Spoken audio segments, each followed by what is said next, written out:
আমি এখন যে ঘটনাটি শেয়ার করতে চাচ্ছি সেটা আমার গ্রাম কলিগ্রামের ঘটনা। ঘটনাটি একজনের সাথে ঘটে না, তবে ঘটনা যাকে নিয়ে কেন্দ্র করে তার নাম আনেরা বেগম। তাকে সবাই দাদি বলে ডাকতো। তো মূল ঘটনায় আসা যাক। ঘটনাটি 1998 সালের। আপনারা সবাই ভালোভাবে জানেন যে 1998 সালে প্রচুর পরিমাণে বন্যা হয়েছিল। তো আগেই একটা ঘটনায় বলেছি যে আমাদের গ্রামটি পদ্মা নদীর তীরে, অর্থাৎ পদ্মার শাখা নদীর পাশে, মানে আমাদের গ্রামটি পদ্মা নদীর পাশ দিয়ে চলে যাওয়া একটি গ্রাম। ঘটনাটি যখনকার, তখন আমাদের গ্রামটি আরো নিচু ছিল। তখন মানে অনেক নিচু থাকলেও এখন অনেকটা উঁচু হয়ে গেছে। বন্যার পানি আগের মতো আর ঢুকতে পারে না। তো তখন মানে 1998 সালে সেই বন্যায় আমাদের গ্রামেও পানি ঢুকে পড়ে। এমন কোনো বাড়ি নেই যেখানে পানি ঢুকে পড়েনি। আমাদের গ্রাম সহ আশেপাশের প্রায় সব গ্রামেই পানি ঢুকে যায়। তো ঘটনাটি যে দাদির সাথে ঘটে, তিনি ছিলেন একজন বিধবা নারী এবং তিনি ছিলেন বন্ধ্যা। তার মানে তার কোনো সন্তান ছিল না, আর ওনার বয়স ছিল প্রায় 65 থেকে 70 বছর। তিনি তার খাবারের চাহিদা মেটাতে বিভিন্ন এলাকায় ঘুরে ঘুরে সাহায্য চাইতেন এবং দিন শেষে যা পেতেন তা দিয়ে বাজার করতেন। এবং পাশেই বিশাল বিশাল আমের গাছ ছিল, মাঠের পর মাঠ বিস্তৃত গাছ, এক পাশ থেকে আর এক পাশ দেখা যেত না। এখন সেই বাগানের কিছু অংশ আছে, সেখান থেকে তিনি লাকড়ি সংগ্রহ করতেন এবং রাতে রান্না করতেন। আবার পরের দিন সেম কাহিনী। এভাবেই চলতে থাকে তার জীবন। তো সেই ভয়াবহ বন্যা গ্রামে ঢোকার পর তিনি তার বাড়ি থেকে বের হতে পারতেন না এবং তিনি তখন থেকে প্রায় না খেয়ে থাকতেন। গ্রামের কোনো মানুষ বা পৌরসভার পক্ষ থেকে কিছু আসলে তাই খেত। এভাবে প্রায় অনেক দিন কেটে যায়। সেই বৃদ্ধার ঘর থেকে কোনো সারা শব্দ আসে না। তাই কয়েকজন মিলে ওনার বাড়িতে গিয়ে দেখে ঘরে কেউ নেই এবং ঘরের ভেতর থেকে অনেক পচা গন্ধ আসছে। আর ওনার বাড়ি একটু নিচু হওয়ায় ওনার বাড়ির ভেতরে পানি উঠে গিয়েছিল। সবাই বৃদ্ধাকে না পেয়ে মনে করেন হয়তো বৃদ্ধা খাবারের জন্য অন্য কোথাও গেছেন। বিষয়টি সবাই স্বাভাবিকভাবেই নেন। আসলে বৃদ্ধাটি অনেক দিন না খেয়ে থাকতে থাকতে অনেক দুর্বল হয়ে পড়েন এবং উনি ঘর থেকে বের হতে না পারায় এক সময় মারা যান।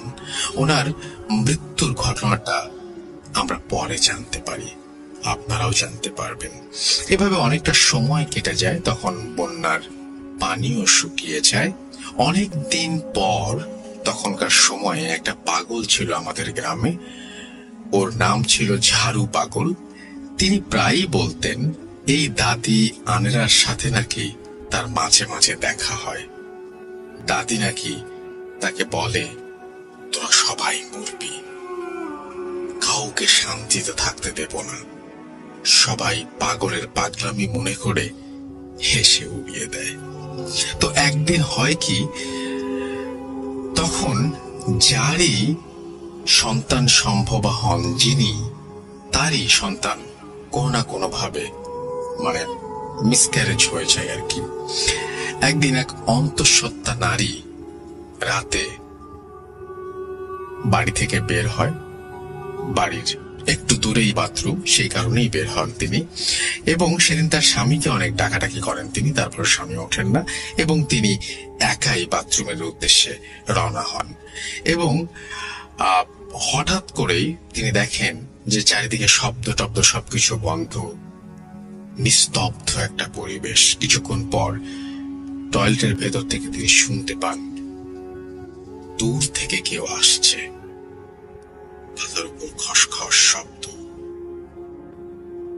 তিনি একটু ভালো করে লক্ষ্য করে দেখেন যে কোন এক বৃদ্ধা মহিলা তার দিকে এগিয়ে আসছে। কাছে আসতেই তিনি টয়লেটের ভেতর থেকে দেখতে পান যে ওইটি একটি বৃদ্ধা মহিলা, যিনি 2 মাস আগে হারিয়ে গেছেন বা তার কোনো সন্ধান পাওয়া যায়নি বা তিনি মারা গেছেন। তারপর ওই দাদি ওনার টয়লেটের দরজায় খুব জোরে জোরে ধাক্কাতে শুরু করেন। উনি দরজায় কোনো একটা ছিদ্র ছিল যেখান দিয়ে তিনি দেখতে পান, এবং দরজা ধাক্কা ছিল, এবং তিনি বলেন যে তার খুব ক্ষুধা লেগেছে এবং তিনি তার বাচ্চাকে খেতে চান। অনেক দিন নাকি তিনি কিছু খাননি। এটা শুনে সে অন্তঃসত্ত্বা নারী অজ্ঞান হয়ে যান। এদিকে তার স্বামী তাকে বিছানায় না পেয়ে খুঁজতে গিয়ে দেখেন তার স্ত্রী টয়লেটের ভেতরে পড়ে আছেন। তারপর হয়তো ভয় পেয়ে বা অন্য কোনো কারণে তার বাচ্চা সত্যি সত্যি মিসক্যারেজ হয়ে যায়। এভাবে প্রায় 2 বছর গ্রামের কোনো মানুষের বাচ্চা হয়নি। যেই নারী অন্তঃসত্ত্বা হতো, কোনো না কোনো ভাবে সে ক্ষতিগ্রস্ত হতো, বুড়িকে দেখতে পেত, এরকম একটা ব্যাপার ঘটতো তার সাথে। এটা যদি একজনের হতো তাহলে ব্যাপারটায় হয়তো স্বাভাবিক একটা ঘটনা মনে হতো বা একটা বিচ্ছিন্ন ঘটনা মনে হতো। যখন গ্রামের সব মানুষ দেখলো এবং সেটা যখন একজনের সীমাবদ্ধ থাকলো না, সব অন্তঃসত্ত্বা নারী যখন সেই বৃদ্ধাকে দেখতে পায় এবং বাচ্চা নষ্ট হয়ে যায়, তখন কিন্তু সত্যিই সেটা একটি ঘটনা। তাই গ্রামের বিভিন্ন মানুষ মিলে কবিরাজের কাছে যায়। একজন কবিরাজ আমাদের গ্রামে এসে বলে গ্রামে কোনো বদজিনের নজর পড়েছে। তারপর তিনি গ্রামটিকে বন্ধ করে দেন। তারপর প্রায় 2 বছর 5-6 মাস আর কোনো সমস্যা হয়নি। ঠিক এতদিন পর এই সময়ে যাদের বাচ্চা জন্ম নিয়েছিল তারা সবাই ঠিকঠাক মতো তাদের বাচ্চা প্রসব করতে পেরেছেন। তখন আমার নিজের বড় চাচির এক মেয়ে সন্তান হয়। তো ওনারা অনেকদিন পর বাচ্চা পেয়ে অনেক খুশি। একদিন চাচি দুপুরবেলা রান্না বান্না করে ঘরের বিভিন্ন কাজ করতে করতে সন্তানকে শুইয়ে রেখে বাইরে যান। বাইরে থেকে হঠাৎ তিনি তার বাচ্চার কান্নার শব্দ শুনতে পান। দৌড়ে এসে দেখেন তার বাচ্চার পেটের মাংস কেউ যেন ছিঁড়ে খেয়ে চলে গেছে, আর পেট থেকে প্রচুর রক্ত বের হচ্ছে, আর বাচ্চার নাড়ি ভুঁড়ি সব চারিদিকে ছড়িয়ে ছিটিয়ে আছে। কয়েক মিনিটের মধ্যে বাচ্চাটি মারা যায়। আমার বড় ভাইও সেখানে ছিল। চারিদিকে কি কষ্টের পরিবেশ তৈরি হয়েছিল তখন এটা বোঝানো যাবে না। অনেকদিন পর আমাদের পরিবারে একটা সন্তান আসে, কিন্তু সে মারা গেল। এইভাবে মারা গেল। এই ঘটনা কেন ঘটলো কেউ বুঝে উঠতে পারে না। এইভাবে আরো কয়েকটা বাচ্চার নির্মম মৃত্যু হয়। শেষ যে বাচ্চাটা মারা যায় তিনি আমার সম্পর্কে প্রতিবেশী চাচি হন, তার বাচ্চা।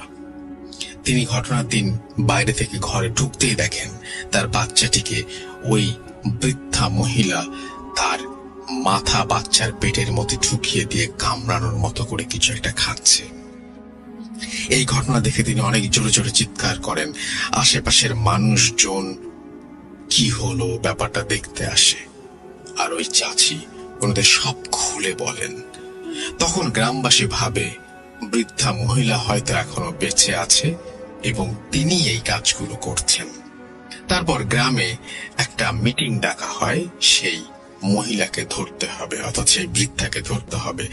10-15 জনকে দায়িত্ব দেওয়া হয় এবং আমাদের চেয়ারম্যান চাচা আক্কাস আলীর বাড়িতে একটা মিটিং ডাকা হয়। যাদের ছোট ছোট বাচ্চা আছে তাদেরকেও সেই মিটিং এ ডাকা হয় এবং যারা সন্তান সম্ভবা তাদেরকেও ডাকা হয়।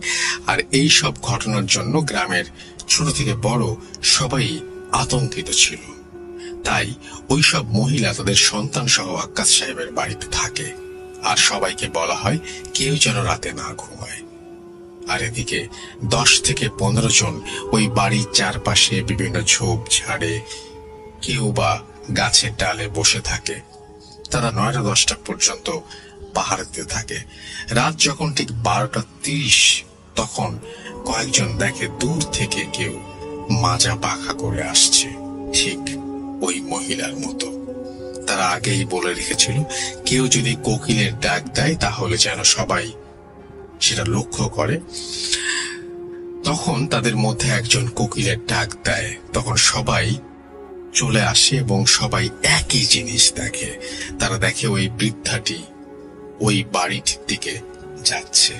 হঠাৎ কেন যেন সবাই একসাথে একই ঘটনা দেখতে দেখতে ঘুমিয়ে পড়ে।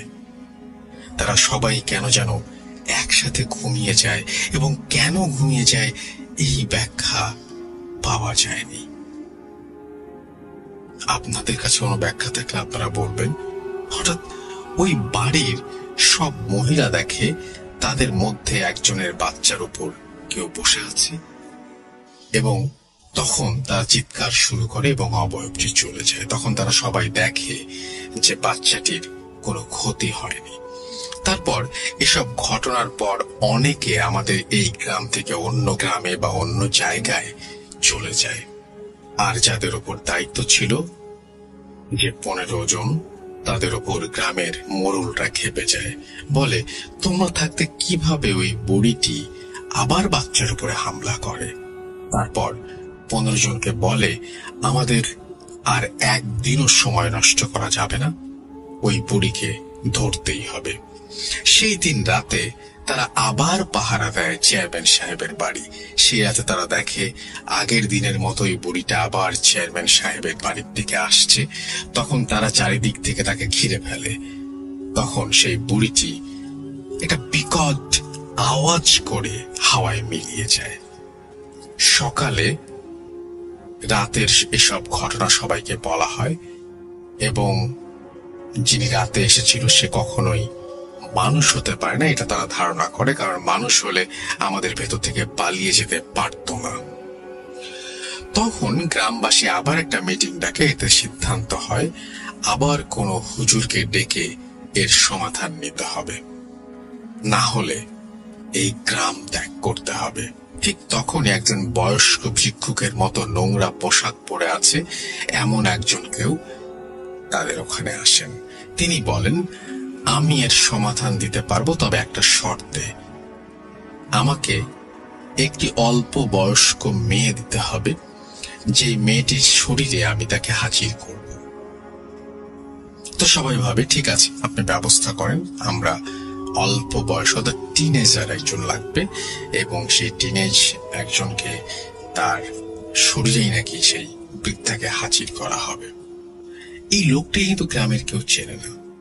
তখন সবাই খুঁজে আমার বাড়ি একটু 5 মিনিটের পথ, একটা বাড়ি থেকে একটা মেয়ের মাঝে ওই লোকটি সেই বুড়ি মহিলাকে হাজির করে এবং লোকটি প্রশ্ন করে তিনি কেন গ্রামের বাচ্চাদের সাথে এমন জঘন্য অপরাধ করছে। তখন মেয়েটির ভেতর থেকে বলে 1998 সালে যখন বন্যা হয় তখন তো কেউ আমার খোঁজ খবর নেয়নি, আমি না খেতে পেয়ে মারা গেছি, তারপরও কেউ আমার খোঁজ নেয়নি। আমার লাশ কবর ও জানাজা হয়নি, আমার সাথে এমন অত্যাচার হয়েছে, তাই আমি গ্রামের কাউকে শান্তিতে থাকতে দেব না। তখন সেই লোকটি বলে কি করলে তুমি শান্তি পাবে বলো, তাই করা হবে। এসব অবুঝ শিশুদের সাথে এমন জঘন্য অত্যাচার তুমি করো না। তখন সেই বৃদ্ধা মহিলাটি সেই যুবতীর কণ্ঠে বলে আমার লাশটি এখনো আমার বাড়ির ঘরে মাটি চাপা পড়ে আছে, লাশটি তুলে জানাজা পড়িয়ে কবর দিলেই আমি শান্তি পাব। তখন তারা ওই বৃদ্ধা মহিলার ঘরের মাটি খুঁড়তেই কিছু হাড় পায় এবং জানাজা পড়িয়ে তাদেরকে কবর দেয়া হয়। তারপর থেকে আর কোনো সমস্যা হয়নি। আর ওই লোকটি বলে আমাকে আর কোনোদিন খুঁজে পাবেন না, তাই বলে তিনিও চলে যান। ওই লোকটি আবার কোনো জিন ছিল নাকি সেটা অজানা। তারপর থেকে আজ পর্যন্ত কোনো সমস্যা হয়নি, তবে ওই বুড়ির বাড়ির পাশে গেলে নাকি অনেকে এখনো মাঝে মাঝে কান্নার শব্দ শুনতে পান। ঘটনাটা শেষ হয় 2006 সালে। এই ছিল আমাদের গ্রাম কলিগ্রামের এক ভয়ঙ্কর ঘটনা। ঘটনাটি একটি সত্য ঘটনা, গ্রামের সবাই এই ঘটনা জানেন। ভালো লাগলে পড়ে শোনাবেন। এরপরে তিনি লিখেছেন, তার নাম মোহাম্মদ ইখলাস শেখ বাপ্পি, কালীগ্রাম, বাঘা, রাজশাহী, পদ্মা নদীর শাখা নদীর পাশের গ্রাম। তারপরে তিনি তার ফোন নাম্বার শেয়ার করেছেন। আমি আপনাদের সবাইকে একটা কথাই বলবো যে জুজুর ঘটনাটা শুনেছেন না, অনেকটা সেরকম একটা ঘটনা অনেকদিন পরে পেলাম, যে ঘটনাটি এরকম বাচ্চাদেরকে খেয়ে ফেলার ঘটনা, বাচ্চারা হারিয়ে যাবার ঘটনা।